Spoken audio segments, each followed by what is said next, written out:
exercise. Water exercise is the best thing. I don't have the exact numbers. I can do it and not be Well, we've added. All right, we'll call the August Finance Committee meeting to order. Roll call. Councilman Kraus? Here. Councilwoman Meany? here. All right, we've got approval of our minutes. First, we'll do the July 17th meeting. Sure, I'll make a motion to approve the minutes of July 17th, 2017.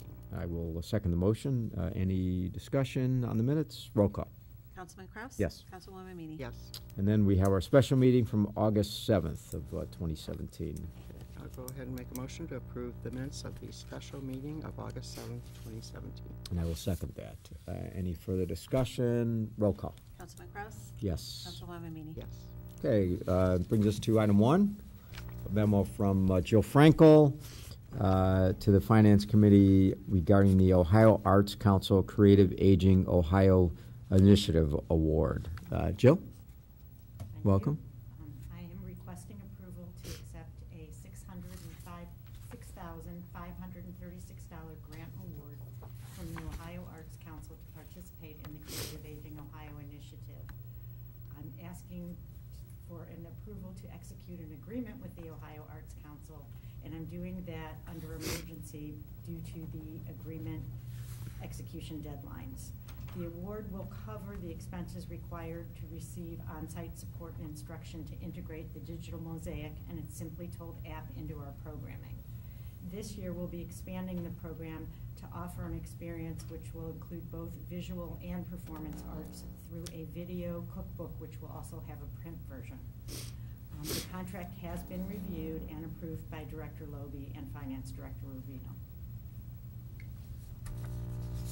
I did include some results from our past evaluations that we have done from our programs that overwhelmingly support how this programming enhances the lives of our seniors, so much so that the Ohio Arts Council used it when they defended their budget this year at the state of Ohio. No, the results are great, and as you know, Jill, I'm at the senior center a bit, and certainly I think people, comments I've heard that people that participated in it felt it was really just a great program. So kudos to you for getting these great kind of things for our seniors. Thank you. And it's great to take advantage of it. Mm-hmm. Yeah. For sure. So, all right. Okay, do you need legislation or? Yes. Okay, I'll go ahead and make a motion to have legislation prepared accepting the grant from the Ohio Arts Council to the Solon Senior Center, and this grant is in the amount of $6,536, and this is to be done under emergency so that we can accept the funds. I will second that. Any further discussion? If not, roll call. Councilman Kraus? Yes. Councilwoman Meany? Yes. All right, item 2 is a memo from Matt regarding authorizing agreement with Iron Planet, Inc., doing business at GovPlanet for online government auction services. Matt? We're seeking authorization from council to add another option for online auction of city surplus vehicles, equipment, and other materials. As you're aware, and I mentioned in the memo, we do need council authorization anytime we're looking to dispose of surplus equipment that's $1,000 or more. GovDeals was approved some years ago. This additional option that we're bringing to council for consideration is with a parent company, is called Iron Planet Inc., and their government-specific business segment is GovPlanet. So it is similar in a lot of ways to GovDeals, in which you have an online platform to provide auction space for vehicles, equipment. They also, we met with a representative from the company a month ago, members of the Finance Department and Service Department. They also offer some additional services. So for, rather than just place an item on the auction platform and wait for bids, they also offer services coming in and evaluating equipment or supplies. So if something is a more specialized piece of equipment, and they can help facilitate finding bidders. So rather than just the standard place it on the website and hope you get bids, they do offer some additional options. They also have, especially with vehicles, some of our larger vehicles, they offer the ability to take in bids from international buyers. So rather than just the regional United States, they do have a fairly healthy international interest in some of the equipment that we may be selling, especially when it comes to service vehicles that we're no longer using, that have maybe some additional useful life that can be refurbished. So those are the main reasons we're looking for approval. We'll still continue to use gov deals. I think departments find that an easy path to dispose of equipment through sale. This is another option that we plan on doing. And the next two items after this item are requests to actually use the gov deals platform for disposal through online auction. And this is an emergency approval. Okay. Matt, real quick, on the second page with the Form E, the contract acceptance, is this just a standard, I mean, this isn't a contract? Oh yeah, I should mention, they are on contract terms with NJPA. Okay, And so, which is, we don't need them to be, but this is actually helpful. They're already Okay. on one of the government Already procurement with the websites, you're and right. they mentioned that. Okay. So this is just their standard their- award, yeah. So NJPA does the RFP process for a Right. particular service or good, and Okay. Iron Planet is on contract through that cooperative, which the city had authorized a few years ago to use. okay, so just kind of, Yes. okay, I'll go ahead then and make a motion to have legislation prepared, authorizing an agreement with Iron Planet, doing business as GovPlanet, for online government auction services. And this is to be done under emergency so that the city departments can begin using the services without delay. And I will second the motion. Any discussion? If not, roll call. Councilman Kraus? Yes. Councilwoman Meany? Yes. All right, item 3, a memo from Matt again, authorizing the sale of obsolete printing supplies through GovPlanet. Matt? And this is one of the sales I mentioned. We are looking to dispose of through sale of a whole lot of printer toner that's been stored for some years now in the city storage area downstairs. We have 2 pallets right now of cartridges and other types of toner that we have no use for.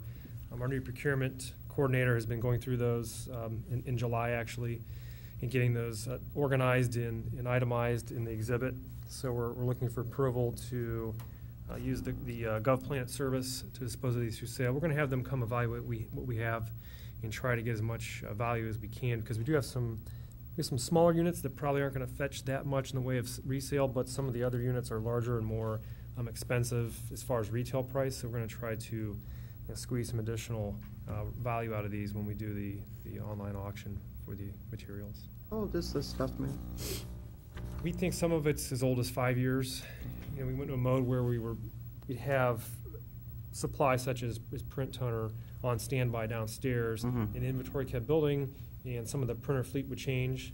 And this is, in the past few years, we've also consolidated printing underneath the print management contract with Konica. In fact, we just approved the renewal. So we're seeing less and less specialized printers and less in the way of desktop printers. We just don't need the stuff, and Right, through and okay. frees up valuable space down there. We do have a need for document storage and some other use in that storage area, so this will help that Okay. purpose as well. Okay, I'll go ahead then and make a motion to prepare legislation authorizing the sale of obsolete printing supplies through GovPlanet, and this is to be done under emergency so that the finance department can commence the evaluation and auction process without delay. Okay, I'll second the motion. Any discussion? Roll call. Councilman Kraus? Yes. Councilwoman Meany? Yes. All right, item 4, a memo from Matt regarding authorizing the sale of surplus vehicles by Service Department. And this item is of similar vein to the previous one, looking to dispose of some vehicles to the service department. The city's new fleet manager, he had kind of given us a hat tip to GovPlanet, so he would like to utilize GovPlanet to dispose of the vehicles listed on Exhibit A of the memo. So that's what we're looking to do. Same thing, we're going to take them up on their service, where they'll come in and do some additional evaluation and help us get the best value we can from the surplus vehicles. And it looks like, and Bill, I know you're here, so, looking at the year that these vehicles were made, it looks like we got some good life out of. Yeah, I think my experience, The at least, majority, with the yeah. capital planning process, we tend to get more years than what we expect. Yeah. Especially with the larger vehicles, we definitely tend to exceed the 10-year Mhm. useful life that may be broadcast or advertise when we take something into inventory. Right. So I think this is what we would expect. We're looking at, average age is probably over 12 years if I just look at what's on Exhibit A. Mhm. Yeah.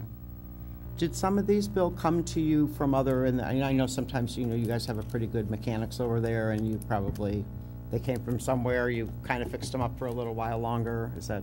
Yes, I know the car was a hand-me-down from another department. I believe that came from police. Okay. The Packer and the dump truck were originally service department vehicles, and obviously, as Matt said, they've exceeded their useful life for us. Right. I mean, you see no way of, like I say, it's certainly with the age of these, I don't No. expect it. No, they're costing us more to keep them on the road than Right, that's what I it would be figured. to get them out of the fleet. Yeah, probably at this point.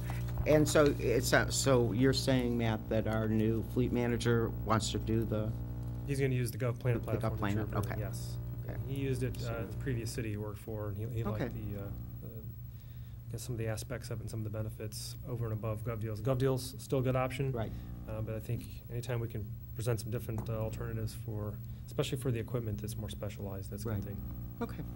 You usually think about 10 years as a useful life? I mean, is that how we kind of? I think it depends on Yeah. the vehicle. I think for your standard fleet cars, we'll probably say a 5-year useful life, but I think we get more than 5 years out of standard fleet vehicles. And I think the larger equipment, it's, rubbish truck could push 20 years, Bill, if it's kept up. So it depends, but I think we generally exceed what we assume when we do the capital planning process that we'll get in terms of years. Good. Okay, I'll go ahead then and make a motion to have legislation prepared authorizing the sale of surplus vehicles by the Service Department through GovPlanet Marketplace.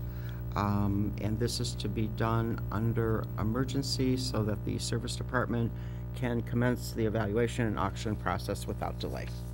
I'll second that. Any further discussion? Not roll call. Councilman Kraus? Yes. Councilwoman Amy? Yes. All right, item 5, a memo from Matt regarding approval of the tax year 2017, which is the 18 collection, property tax rates. Matt? Yeah, and this is an annual item that we bring to committee and council each year at this time. This is merely accepting the property tax rates for the city of Solon only, not the school district or any other taxing entities, just our rates. So our combined unvoted voted of 3.8. Nothing has changed from prior year, and we anticipate that total 3.8 mils will generate about $4.1 million in revenue. A portion of that's general fund, and then of course we're helping fund police fire pensions, make payments on our OWDA loans, and then of course the service and safety equipment levy is generating dollars as well. So this is an annual routine approval required by revised code. And once we have approval from council, we'll forward the resolution and we'll be able to collect property taxes starting in 2018. Okay.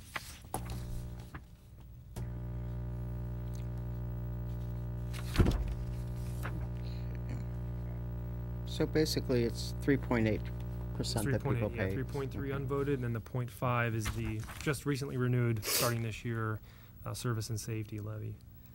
That generates about $430,000 for those purposes. You said 4.1 million? 4.1 million in total, Total. so for all funds. Okay. I think my only comment would be, I think the citizens get a great, for what we provide for Yeah, that amount I of would money agree. is, I think pretty impressive. So, okay, I'll go ahead then and make a motion authorizing the finance department to adopt the property tax rates as determined by the Budget Commission for the county. And do you want this under emergency or no? I'm not allowed to say that. It does not have to be Okay, emergency. then we We're won't. okay Then without we won't. emergency. Okay. All right, motions, and I will second it. Any further discussion? Not roll call. Councilman Kraus? Yes. Councilwoman Amy? Yes. Okay, item 6, memo from Matt, requesting the county to advance tax year 2016 property tax receipts, which are collected during 18. Matt? And that should be, I'm sorry, that should be 2017 tax year. 17. Yeah, I have a little Yeah. typo there. I apologize. But it is for To, collection to, for to, 2018. to advance In- tax year 2017. Correct, for 2018. This complements the first item. Again, this is a routine approval. We're basically asking the county fiscal office to do advances. It helps our cash flow. So as I state in the memo, rather than getting 2 payments per year, we're getting between 5 and 7. It's just a way to expedite getting our property tax dollars back to us so we can put them to good use. And this is required each year. We just ask permission to basically take part in the advance program that the county does. And it gives you on the back the distribution dates for 18? Yes. Okay. Okay, I'll go ahead then and make a motion, for legislation be prepared, to adopt legislation authorizing the advance payments from the property tax receipts, and that this be done under emergency so that we can get this into the county budget commissioned by the required filing date. I'll second the motion. Any discussion? Roll call. Councilman Kraus? Yes. Councilwoman Meany? Yes. All right. Number 7, a memo from Matt regarding the 17 budget amendments, Police Department Jail operating budget. Yeah, Chief Island had contacted finance. They were looking to do a basic realignment between their general operating budget for the jail. We're looking to move $17,200 between their personal services category and increase appropriation to cover other expenditures related to pre-employment screening and medical supplies for the jail. And this is more or less just an administrative update to the budget. It's budget neutral, of course. And then we'll be going into budget development mode here soon, and the police department can take a look at the jail budget and see if they need to make any corrections or changes for the 2018 budget to make sure they have adequate funding where they need it. Okay, I'll go ahead and then make a motion to have legislation prepared to change the funding for police fund 100 from $17,200 to go into other expenditures in the amount of $17,200, and this is for operating for the police department jail, and that this be done under first reading so that they can pay the approved jail operating costs without delay. I'll second the motion. Any further discussion? It's not roll call. Councilman Kraus? Yes. Councilwoman Meany? Yes. All right, item 8, which is the memo from Matt regarding the approval of then and now certifications for July of 2017. Matt? It's our monthly routine approval. Remember, anything 3,000 or more then and now, I need council authorization to certify funds, and that's what we have, just 5. And really nothing else to report other than this is our normal monthly approval. Okay. Okay, I'll go ahead then and make a motion to have legislation prepared approving the then and now certificates as presented in the memo from Matt Rubino to the Finance Committee, and that this be done under emergency so that the payments can be approved. And I will second the motion. Any further discussion? If not, roll call. Councilman Kraus? Yes. Councilwoman Meany? Yes. Okay, those are our required legislation. Now we have several reports. We have the mid-year review for 2017, the second quarter purchasing, second quarter healthcare, and a 2018 budget transmittal letter and preliminary budget development schedule. Matt? The big report's a mini review. I did through July 31st, rather than just through June 30th, through July 31st. A lot of the work I'm doing here we'll use to formulate some of our base parameters for the 2018 budget. And as I've stated a few times when I've given you updates on the finances, we are really, as far as budget is concerned, operating budget, we're right where we expected to be, slightly less when we look at personal services. Revenue, as you can see in the bullet points I provide, we're running slightly ahead of projected revenue. Income tax right now through July 31st, it appears we could be about 3% over last year's collection, which is good. I don't want to be too far over the prior year. Right now it doesn't look like there's any large one-time things that have occurred that would skew the numbers. So budget expectations are being met, both revenue and operating expenditure. I think we've only requested one change to the operating budget so far this year. We've had some capital requests, but operating budget, we haven't had a need to really do any realignments except for the one we just mentioned earlier today. We knew we'd see some drop off in local government fund. We'll see more next year due to the state budget changes, but this year we captured what we expected as far as changes to that revenue category. I think, based on what I'm seeing, we're going to finish 2017 general fund with a operating surplus, meaning our ongoing revenue will exceed ongoing expenditures. It's about, right now we're looking at about a 5% operating surplus. I think that'll moderate, maybe even more like a 2 or 3%. But we had approved a budget, right? Council approved a budget that was basically break even.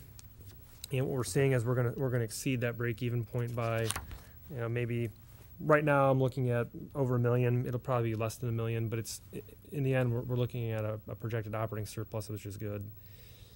That'll be helpful going into planning for 2018. We'll have some stability as far as fund balance, and as far as ongoing operating expenses, we'll use a lot of what we built in 2017 to craft the plan for 2018. So that's beneficial. Then I provide you the normal exhibits for the mid-year review. Any questions on the mid-year report? It's try to give you some narrative and not concentrate so much on a lot of the detail numbers. Good. And you can It's good. go back to that. I think it's helpful to see things in written form to tell you a story and not so much focus on line item detail. But we do provide that detail for you if you want to delve into some of the other areas. The purchasing report is really Just go back to the any change like with the local government funding and. the formula is staying the same. Yeah. So we're getting the same amount of. There's less to hand out. Right. But we're getting the same chunk of that. Yeah. So that still flows through the county and gets distributed based on a formula. The state did finally phase out. There's a smaller portion of LGF that we receive. It's the direct municipal distribution. That's actually being phased out completely. So we'll lose that. I think we were down to, 50,000. That'll go away. We can weather that reduction. We're not as reliant as larger entities like the county is on local government funds. So that's one thing. Income tax changes that we talked about over the course of the state budget development process, those are in place. We know that there's ability for companies, businesses to opt into the state collecting business income tax. What's the impact on revenue? It's hard to say right now. We know there's some risk as far as cash flow and having the state willing to take on business income tax collection. So those are the main things the state budget did to impact our potential revenue collection for next year. Other than that, most of the sources are fairly stable and on target to what we expected.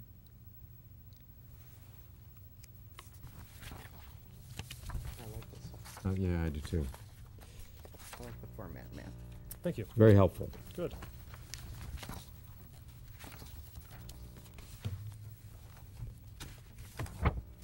And the purchasing report, Yeah. same format as last time. Really giving an alphabetical listing Sure. of what vendors we had invoices and the amount per vendor. If there's something you see, have questions about, you can always throw me an email or ask me, but that's how I keep track of things. So that's year to date. That's from January 1st through the end of July or end of June. I think end of June on that one. Okay. And healthcare reports, the other thing, we're actually below where we expect to be for healthcare claims.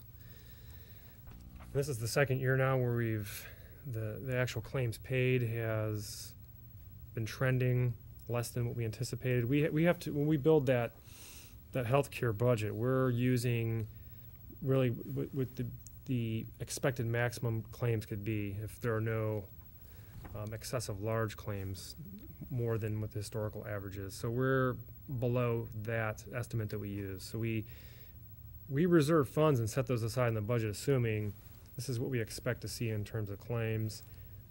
Really don't have much control. This trend could change greatly in 2 or 3 months. Sure. 14 or 15% we're seeing below expectations could move more towards a break even. So it's good that we're through 7 months.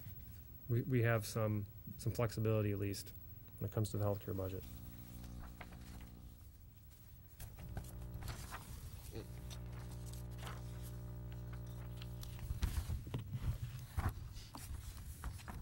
And the last item is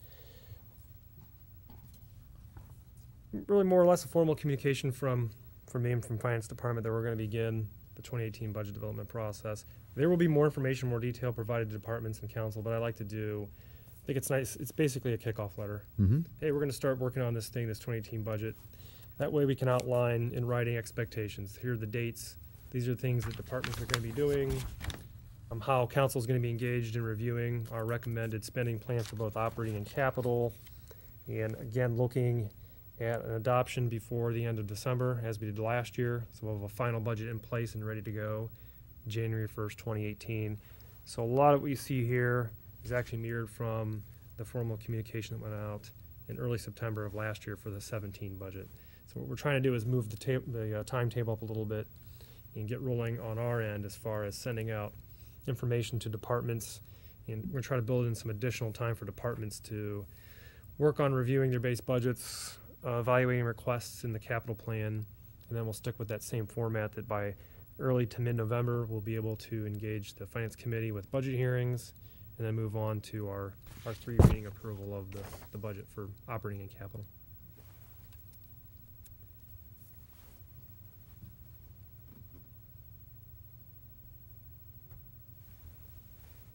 That's similar from last year. Yes, it is.